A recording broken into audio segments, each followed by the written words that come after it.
বাজারে এখন শীতের সবজি উঠছে, তার মধ্যে শিমও উঠছে। এই শিমটা খেতে আমার একদম ভালো লাগে না, তবে একটা রান্না করলে পুরো ভাত এটা দিয়ে খাওয়া হয়ে যায়, মানে শিমটা দিয়েই খাওয়া হয়ে যায়। আজকে সেই রেসিপিটাই শেয়ার করবো আপনাদের সাথে। হ্যালো, নমস্কার, welcome to it's by Madhulika, easy and tasty recipes by Madhulika. আমার রান্নাঘরে আপনাদের সকলকে স্বাগত। আজকে আমি বানাচ্ছি শিম ভর্তা। 250 গ্রাম শিম খুব ভালো করে ধুয়ে নিয়েছি, তারপরে দুই দিকটা ফেলে ভেইনসটা মানে দুদিকে শিরাটা এভাবে ফেলে দিচ্ছি। অনেক সময় এমনি কাটলে শিরাটা বেরোয় না, তাই পিলার দিয়ে কাটলে কিন্তু শিরাগুলো পুরো বেরিয়ে আসে। পুরো শিমটা, গোটা শিমটা এবারে সিদ্ধ করে নেব। যতটা কম সম্ভব জল দিয়ে সিদ্ধ করতে হবে। আমি এখানে হাফ কাপ মতো জল দিয়ে সিদ্ধ করলাম।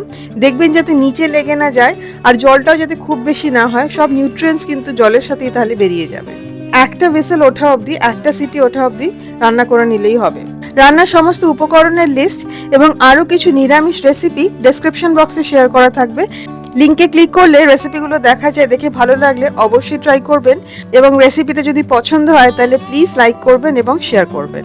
শিমগুলো কিন্তু একদম সিদ্ধ হয়ে গেছে। একটা বাটিতে বার করে শিমটাকে ঠান্ডা করে নিতে হবে। ঠান্ডা হয়ে গেলে এভাবে চটকে মেখে নিতে হবে।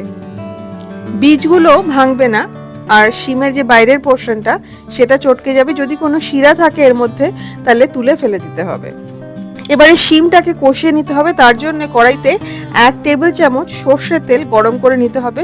ফোড়নে দিয়ে দিতে হবে একটা শুকনো লঙ্কা আর 1/4 চা চামচ কালো জিরে।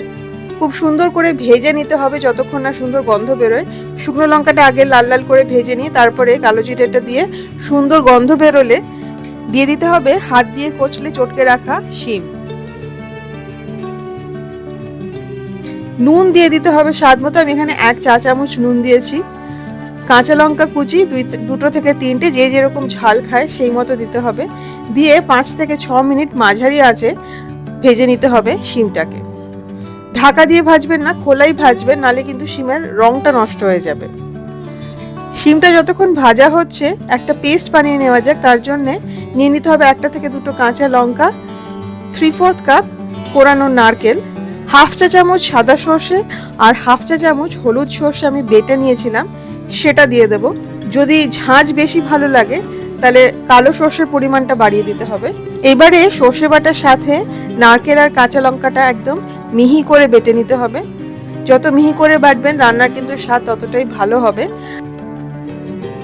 এই সর্ষে নারকেল বাটা থেকে 1.5 টেবিল চামচ আমি শিমের মিশ্রণের মধ্যে দিয়ে দেব। খুব ভালো করে মিশিয়ে নিতে হবে এটা।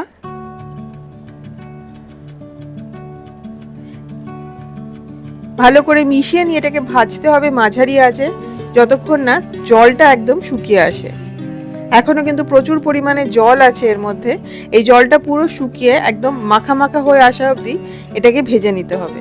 দেখুন জল একদম শুকিয়ে গেছে এবং এই সময় একটা খুব সুন্দর গন্ধও বেরোচ্ছে। শিমটা নারকেল বাটার সাথে যত ভালো করে কষাবেন টেস্টটা কিন্তু ততটাই ভালো আসবে। জল যাতে একেবারেই না থাকে। চিনি দিয়ে দেবো 1/4 চা চামচ। অনেকেই চিনি দেন না, সেটাও কিন্তু খেতে বেশ ভালোই লাগে। আমি 1/4 চা চামচ চিনি দিলাম, খুব সামান্যই চিনি দিলাম। ভালো করে মিশিয়ে নিয়ে দিয়ে দেবো ধনে পাতা কুচি 1/4 কাপ, আর দেবো 2 থেকে 3টে কাঁচা লঙ্কা। এবারে ধনে পাতা আর কাঁচা লঙ্কার সাথে শিমটাকে আরও 2 মিনিট মতো কষিয়ে নিতে হবে। ধনে পাতা আর কাঁচা লঙ্কা দেওয়ার সাথে সাথে কিন্তু রান্নার গন্ধটা একদম পাল্টে যাবে, টেস্টটাও একদম পাল্টে যাবে। ভালো করে কষিয়ে নিয়ে গ্যাসটা বন্ধ করে দিয়ে দেব 1 চা চামচ সর্ষের তেল। ঢেকে রেখে দিতে হবে 10 থেকে 15 মিনিট। সার্ভ করার আগে সার্ভ করবেন গরম ভাতের সাথে। গরম ভাতের সাথেই এটা খেতে সব থেকে বেশি ভালো লাগে। রেসিপিটা ঠিক এইভাবে কিন্তু অবশ্যই ট্রাই করবেন। আমাকে কমেন্ট করে জানাবেন কেমন লাগলো। আশা করি আপনাদের ভীষণ ভালো লাগবে। ইটস বাই মধুলিকা অবশ্যই সাবস্ক্রাইব করবেন। সাবস্ক্রাইব করার সময় বেল আইকনটি প্রেস করলে আমি যখনই কোনো রেসিপি পোস্ট করব প্রথম নোটিফিকেশন আপনার কাছেই যাবে। খুব ভালো থাকবেন, ভালো ভালো রান্না করবেন। দেখা হচ্ছে খুব শিগগিরই একটি নতুন রেসিপির সাথে। Happy cooking. Thank you.